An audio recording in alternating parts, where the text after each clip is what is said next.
The year is 1815.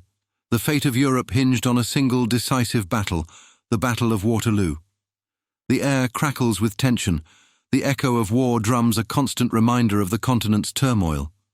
Napoleon Bonaparte, the French emperor who once dreamed of conquering all of Europe, sits on one side of the battlefield, having recently escaped his exile on the island of Elba.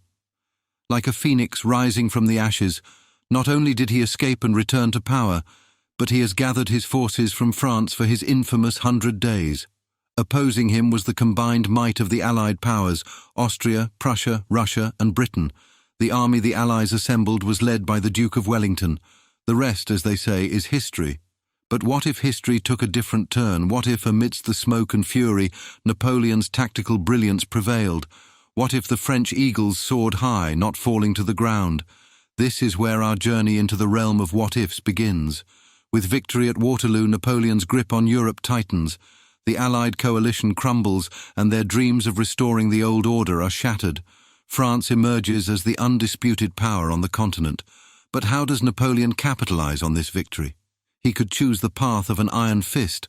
He cracks down on dissent, reinforces his control over conquered nations, and leverages his military might to keep Europe in check. French culture, language, and law become dominant, shaping the continent's identity. Imagine a Europe united under Napoleon's banner, but where individual freedoms are curtailed and the shadow of war always looms. In this scenario, it is likely that Napoleon and his sons after him would have constantly had to fight against revolutionaries from the nations he conquered. Eventually, the French power would fade, but not before the culture and languages of Europe were drastically affected.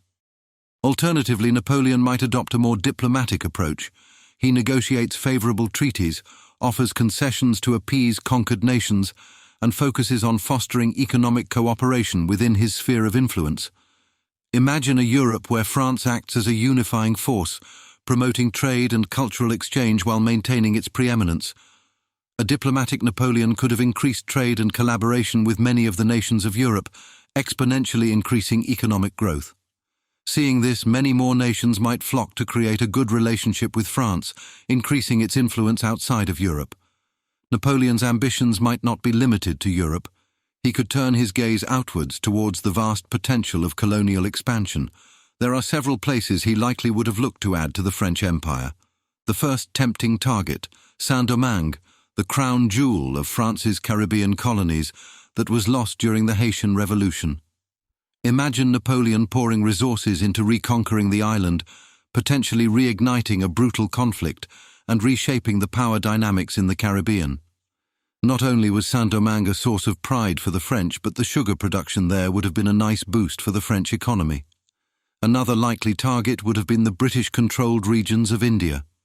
Imagine a grand expedition across the Middle East aiming to disrupt British trade routes and establish a French foothold in the subcontinent.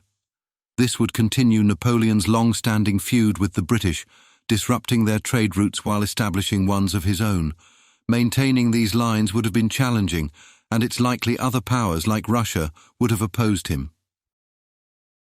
The last option that might have struck Napoleon's fancy, especially if his post-Waterloo focus was more on diplomacy, is that of exploration. Focusing on uncolonized territories in Africa and the Pacific, it's easy to imagine French expeditions charting new lands, establishing trading posts, and competing with other European powers for resources and influence.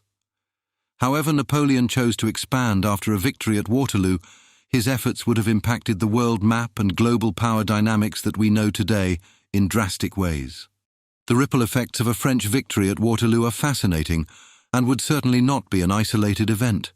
It would send shockwaves across Europe and beyond, triggering a cascade of consequences. But where would these ripples lead? Napoleon, a keen scholar and admirer of science, might prioritize technological advancements.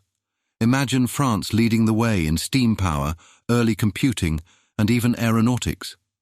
This could accelerate the Industrial Revolution, impacting economies and societies worldwide.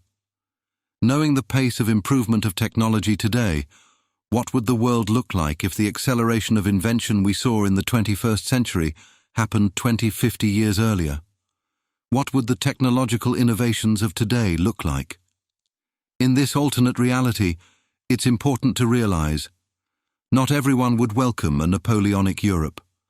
Oppressed nations might simmer with discontent, eventually erupting in revolutions. Imagine new nation-states emerging, challenging established powers, and redrawing political maps. But these revolutions could also be violent and destabilizing. Rather than the world wars that rocked the first half of the 1900s, we could have seen a series of revolutions by different nations and ethnic groups, rebelling against French rule. Even in the years following Waterloo, a powerful France wouldn't guarantee peace.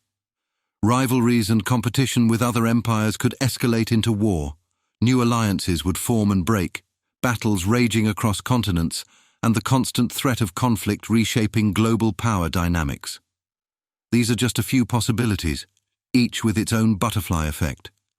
Would Napoleon's reign usher in a golden age of innovation and cultural exchange? Or would it spark revolutions, ignite wars, and leave a legacy of instability? The answer, like the ripples themselves, is complex and ever-evolving. As we journey through the labyrinth of what-ifs, we realize that history is rarely a predetermined path. A single battle, like Waterloo, can send ripples through time, shaping the world in ways both magnificent and tragic. Today we explored the possibilities of a victorious Napoleon, from consolidating power in Europe to venturing into uncharted colonial territories. The choices he might have made, the paths he might have taken remain open to speculation, but by exploring these alternate timelines, we gain a deeper understanding of the forces that shaped our world, and perhaps even glean insights into the choices we face today. So, dear history buffs, what do you think? Would Napoleon have ushered in a new era of French dominance? Or would his victory have sown the seeds of future upheavals? Share your thoughts in the comments below, and let's keep the conversation about alternate history alive.